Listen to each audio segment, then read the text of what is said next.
नमस्कार, आर्या न्यूज देख रहे हैं आप। मैं हूं आपके साथ पल्लवी सिंह। बुलेटिन की शुरुआत करेंगे एक बड़ी खबर के साथ जो कि रायबरेली से सामने आई है। रायबरेली में नहीं थम रहे घूसखोरी के मामले। आपको बता दें, रायबरेली से एक और भ्रष्टाचार का मामला सामने आया है जहां पर घूसखोरी की यह खबर सामने आ रही है।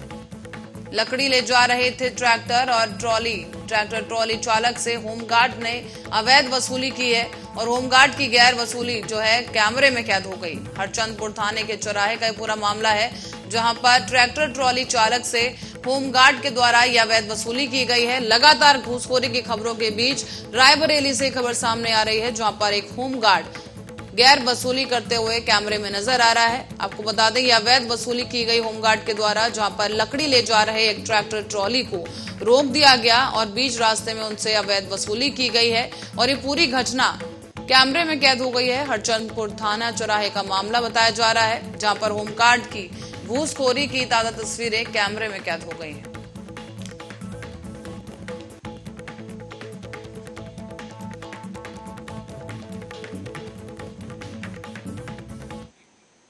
और दुधवा नेशनल पार्क की बफर जोन बीरा रेंज के ग्राम गुरहा में लालू टांडा में खेती में काम कर रहे ग्रामीणों के ऊपर अचानक से एक तेंदुए ने हमला कर दिया है। कुछ दूरी पर ही इस तेंदुए द्वारा किए गए हमले में कुल 5 ग्रामीण घायल होने की जानकारी सामने आई है। यहां पर आपको बता दें कि सभी घायलों को अस्पताल में भर्ती करवाया जा चुका है।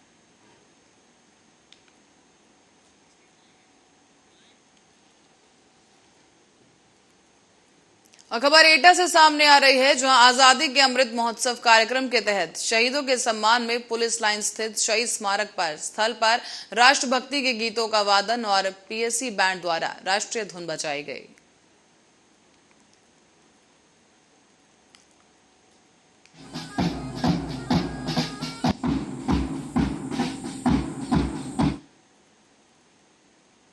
अब बदायूं में मिशन शक्ति जागरूकता अभियान के अंतर्गत महिला रिपोर्टिंग चौकी पर महिला कांस्टेबल विनीता और उमा को कांस्टेबल रोहित पुनिया और मानिक चौधरी द्वारा ग्राम रूपामई में महिलाओं और बालिकाओं की मीटिंग की गई। इसमें उन्हें लड़कियों की सुरक्षा के विषय में चर्चा की गई, साथ ही उन्हें जागरूक करने की भी कोशिश की गई।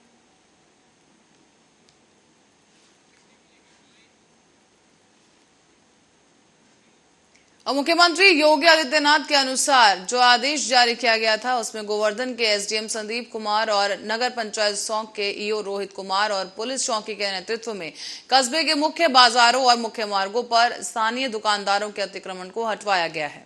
अतिक्रमण हटाओ अभियान के तहत ईओ रोहित कुमार ने बताया है कि आज एसडीएम और उनके नेतृत्व में कस्बे में दुकानदारों के अतिक्रमण को सीएम योगी आदित्यनाथ के आदेश पर हटाया गया है।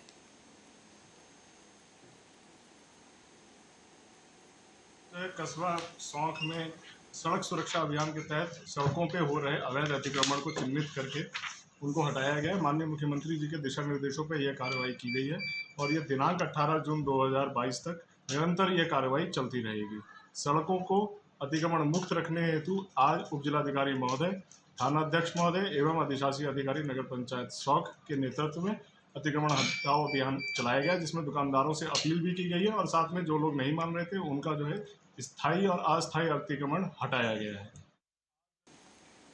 और खबर अब मथुरा से है जहां वरिष्ठ पुलिस अधीक्षक डॉक्टर गौरव ग्रोवर के आदेशानुसार लूट की घटनाओं को अंजाम देने वाले शातिर अपराधियों की धरपकड़ को लेकर चलाए जा रहे अभियान के अंतर्गत थाना फरह पुलिस को सफलता हाथ लगी।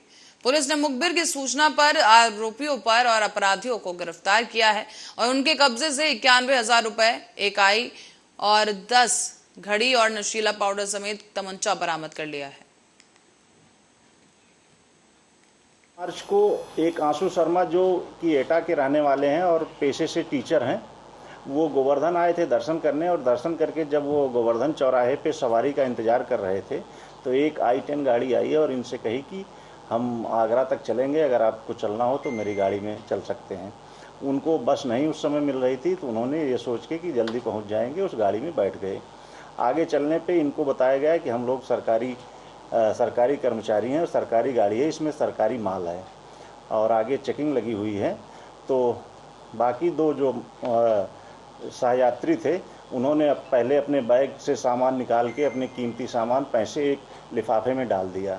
फिर आंसू ने भी सोचा कि जब और यात्री डाल रहे हैं तो इन्होंने भी डाल दिया। लेकिन उसको ये शंका हो गई कुछ गड़बड़ हो रहा है, तो उसने थोड़ा विरोध किया तो उसका ATM और सब चीज़ें ले लिए और उससे पिन भी पूछ लिया और उसको फरा क्षेत्र में धक्का मार के गाड़ी से उतार दिया था। ये घटना होने के बाद इसका मुकदमा फरा थाना में और खबर बदायूं से सामने आ रही है, जहां बदायूं में तेज रफ्तार का कहर दिखा है। आपको बता दें, यहां ट्रैक्टर ट्रॉली ने बाइक सवार को टक्कर मार दी और इससे युवक की मौके पर ही दर्दनाक मौत हो गई है। बड़ी खबर इस वक्त की बदायूं से सामने आई है, जहां आप तस्वीरें भी देख सकते हैं कि एक बाइक सवार को टक्कर मार दी गई, बाइक क्षतिग्रस्त हो गई है और जो बाइक सवार था उसकी मौके पर ही मौत हो गई। इस दर्दनाक दुर्घटना के बाद वहां पर स्थानीय लोगों का हुजूम देखने को मिला है, साथ ही पुलिस को इस पूरे मामले की जानकारी दी गई। सूचना के बाद काफी देर बाद पुलिस वहां पर पहुंची है और थाना वजीरगंज क्षेत्र के धर्मपुर गांव का यह मामला बताया जा रहा है।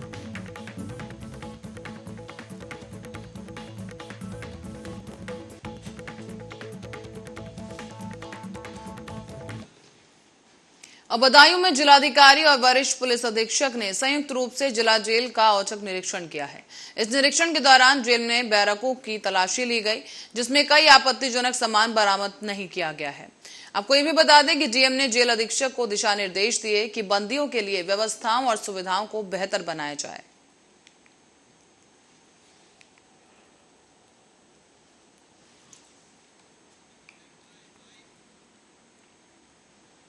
और आरजेडी सुप्रीमो लालू प्रसाद यादव की बेटी मीसा भारती और पूर्व विधायक फयाज अहमद राज्यसभा चुनाव के लिए आरजेडी के प्रत्याशी होंगे। आरजेडी के कोटे में 2 सीटें हैं और मीसा भारती का कार्यकाल अब समाप्त हो रहा है। उनको दोबारा से राज्यसभा भेजा जा रहा है। तो वहीं फयाज अहमद 2020 के बिहार विधानसभा चुनाव में बिस्फी से पार्टी के उम्मीदवार थे, जो कि बीजेपी के हरिभूषण ठाकुर बचौल से चुनाव हार गए थे। बता दें आपको कि गौरतलब है कि चारा घोटाले के डोरंडा कोषागार मामले में जमानत मिलने के बाद लालू यादव पटना पहुंचे और गुरुवार को उम्मीदवारों के नाम पर मोहर लगाई गई। फयाज अहमद आरजेडी के पुराने नेता हैं और 2020 का बिहार विधानसभा चुनाव पार्टी के टिकट पर लड़ा गया था। हालांकि तब बीजेपी ने हरिभूषण ठाकुर बचौल से 10,000 वोट से वो हार गए थे। उनकी गिनती राज्य के करोड़पति नेताओं में होती है। तो वहीं बिहार विधानसभा में विधायकों की संख्या के आधार पर जो समीकरण बन रहे हैं, उस लिहाज से आरजेडी और बीजेपी से 2-2 और जेडीयू से 1 उम्मीदवार को राज्यसभा भेजा जाएगा। हालांकि राज्यसभा में फिलहाल आरजेडी के 5 सांसद हैं, जिसमें मनोज झा, मीसा भारती, एडी सिंह, अशफाक अहमद खान, प्रेम गुप्ता शामिल है। हालांकि आरजेडी के अलावा बीजेपी और जेडीयू से कौन राज्यसभा जाएगा, इस पर फिलहाल सस्पेंस जारी है। और इस दौरान मीसा भारती के अलावा किसी अल्पसंख्यक चेहरे को लालू यादव राज्यसभा भेजेंगे, ये अटकलें पहले से ही तय हो चुकी थी। लेकिन मीसा भारती और फयाज अहमद को अब आरजेडी से राज्यसभा भेजा जा रहा है। ऐसे में ये साफ हो गया है कि पार्टी अपने M-वाइज समीकरण को मजबूत बनाए रखना चाहती है। बता दें कि राज्यसभा चुनाव के लिए नामांकन पत्र दाखिल करने की तारीख मंगलवार से शुरू हो गई है और 31 मई तक नामांकन किया जा सकेगा।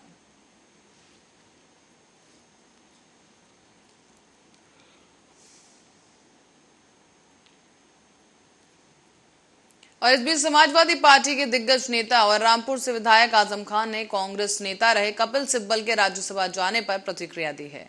इस दौरान उन्होंने एक निजी चैनल से बात करते हुए बताया और सवालों का जवाब देते हुए कहा कि कपिल सिब्बल आजम खान की पैरवी पर राज्यसभा जा रहे हैं।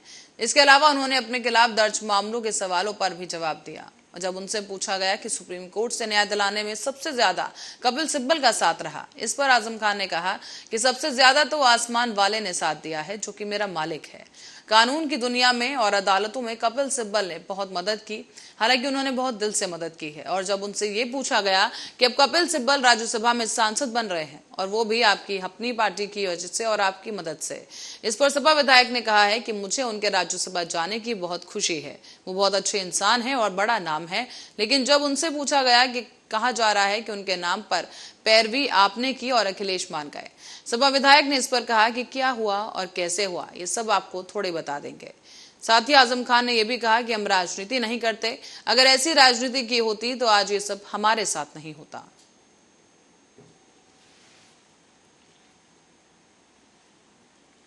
और इस बीच उत्तर प्रदेश के लखनऊ में यूपी विधानसभा में राज्य के मुख्यमंत्री योगी आदित्यनाथ ने सपा नेता अखिलेश यादव पर जमकर निशाना साधा। सीएम ने कहा है कि 1 घंटे से अधिक पूरा सदन नेता प्रतिपक्ष को शांति से सुनता रहा, लेकिन अब सदन में सरकार के उप मुख्यमंत्री बात कर रहे हैं तो ये रनिंग कमेंट्री देने का क्या मतलब बनता है। एक सम्मानित नेता के प्रति इस तरह की टिप्पणी सही नहीं है। सीएम ने यह भी कहा कि सरकार विकास कार्य करवाती है तो उस उपलब्धि को कहने में कोई आपत्ति नहीं होनी चाहिए। सीएम योगी ने कहा है कि उप मुख्यमंत्री के प्रति इस तरह की भाषा सदन की गरिमा के अनुसार नहीं है। इस तरह से आचरण करेंगे तो इसका जवाब मिलना तय है। सहमति और असहमति हो सकती है, लेकिन असभ्य भाषा का प्रयोग नहीं करना चाहिए। कोई सदस्य बोल रहा है, खासकर अगर उप मुख्यमंत्री बोल रहे हैं, तो बीच में रनिंग कमेंट्री करना उचित नहीं। सहमति और असहमति लोकतंत्र की ताकत है और आपके पूरे भाषण को हमने सुना, लेकिन सरकार के वरिष्ठतम नेता जब बोल रहे थे तो उनके लिए शालीनता का आचरण होना चाहिए।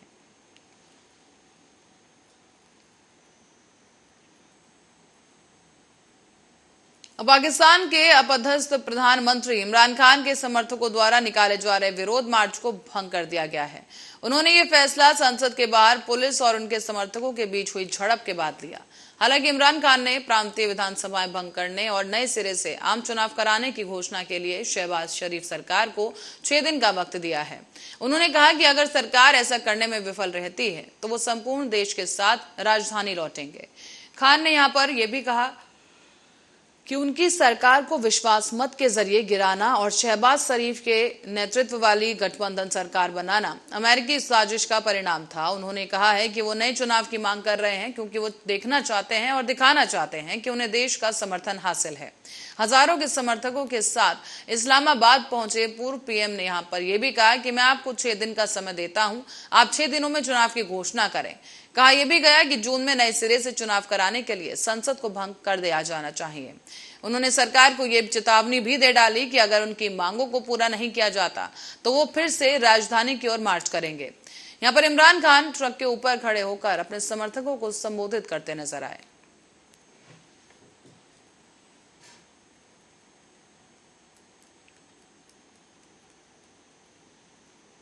और लगातार बढ़ती इस महंगाई के बीच आखिरकार केंद्र सरकार ने पेट्रोल और डीजल के दामों में लोगों को राहत दी है। पर इस फैसले से जहां एक तरफ आम जनता में खुशी की लहर है तो वहीं दूसरी तरफ पेट्रोलियम डीलर्स के चेहरे पर चिंता की लकीरें हैं। आखिर क्यों परेशान है पेट्रोलियम डीलर्स, आप भी जानिए इस रिपोर्ट में।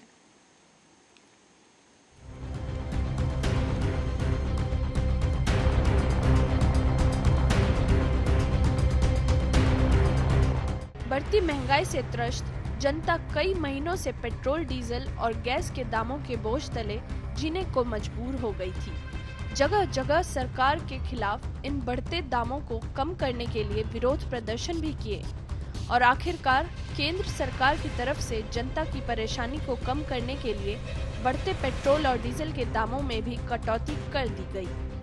पर इस बीच आपको बता दें कि केंद्र सरकार द्वारा पेट्रोल और डीजल के उत्पाद शुल्क में कटौती को लेकर विरोध शुरू हो गया है।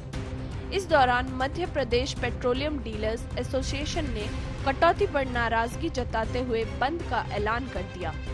एसोसिएशन के उपाध्यक्ष पारस जैन ने कहा कि केंद्र सरकार द्वारा पेट्रोल और डीजल पर उत्पाद शुल्क में कटौती के बाद डीलरों को पुराने स्टॉक पर लगभग 150 करोड़ रुपए का नुकसान हुआ है।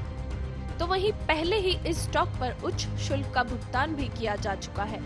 ऐसे में अब डीलरों की मांग है कि पेट्रोल डीजल पर नए और पुराने उत्पाद शुल्क के अंदर को डीलरों को वापस किया जाना चाहिए, साथ ही कमीशन को भी बढ़ाया जाना चाहिए। बता दें कि केंद्र सरकार ने पिछले हफ्ते पेट्रोल पर उत्पाद शुल्क में 8 रुपए प्रति लीटर और डीजल पर 6 रुपए प्रति लीटर की कटौती की है। केंद्र सरकार द्वारा 7 महीने में दूसरी बार एक्साइज ड्यूटी में कटौती की गई है। इससे पहले पिछले साल नवंबर में पेट्रोल पर 5 रुपए और डीजल पर 10 रुपए एक्साइज ड्यूटी घटाई थी। वित्त मंत्री निर्मला सीतारमण ने बताया कि पेट्रोल डीजल पर एक्साइज ड्यूटी घटाने से केंद्र के राजस्व में साल भर में 1 लाख करोड़ रुपए का भार आएगा। वहीं केंद्र की ओर से एक्साइज ड्यूटी घटाए जाने के बाद अब एक बार फिर से राज्य सरकारों पर भी वैट घटाने का दबाव बढ़ गया है। वहीं बीजेपी ने गैर बीजेपी शासित राज्य सरकारों से पेट्रोल डीजल पर वैट घटाने की मांग की है।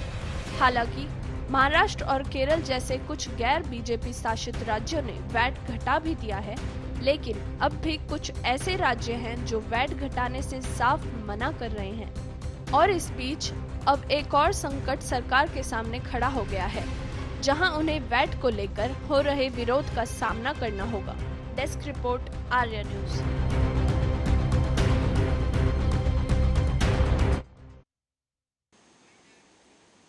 और इसी रिपोर्ट के साथ ही बुलेटिन में फिलहाल के लिए इतना ही। अब बने रहे हमारे साथ, देखते रहे आर्या न्यूज।